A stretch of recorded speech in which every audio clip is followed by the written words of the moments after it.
Before Trayvon Martin, before Michael Brown, and before Sandra Bland, there was Robbie Tolan. He was gunned down in front of his own home after a confrontation with a Bellaire police officer back in 2008. The officer was cleared of all charges, but Tolan got some justice in a civil case that went all the way to the U.S. Supreme Court. The High Court ruled in his favor. Now, almost 10 years later, Robbie is telling his story in his own words with a new book, and he's here to join us tonight. I want to welcome you to The Factor and talk about your new book, No Justice. What will we learn in this book that we didn't already know about your case, with you being right here in Houston? I think, you know, people know the general story. They know the headlines, the bullet points, but, you know, they don't really know the underbelly about, you know, how we, you know, went to get justice and went about getting justice. You know, they don't know, they may or may not know that my parents sold their home in Bellaire to pay for the appeal for the Supreme Court. They don't know that the lawyer, the appellate attorney, Martin Siegel, worked for over a year without getting a single dime because he believed in the case.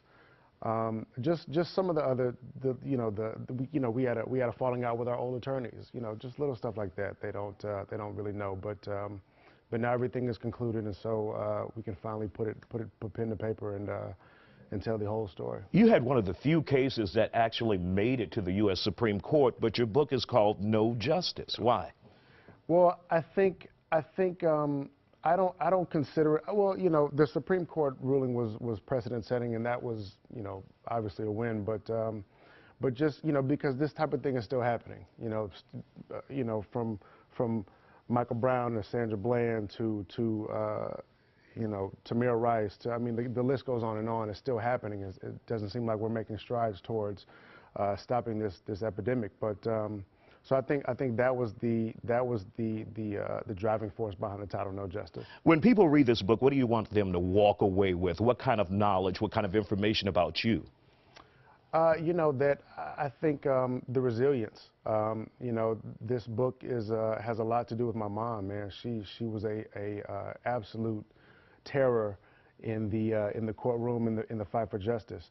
And so I want them to know about that, the resilience, that this could happen to anyone, because, you know, just like everyone else, you know, oh, that's not going to happen to me. I live in a nice neighborhood, and I thought the same thing. But, you know, if it could happen to you, it could happen to anyone. And I want this to be a call to action for people. I want people to say, okay, you know, enough is enough.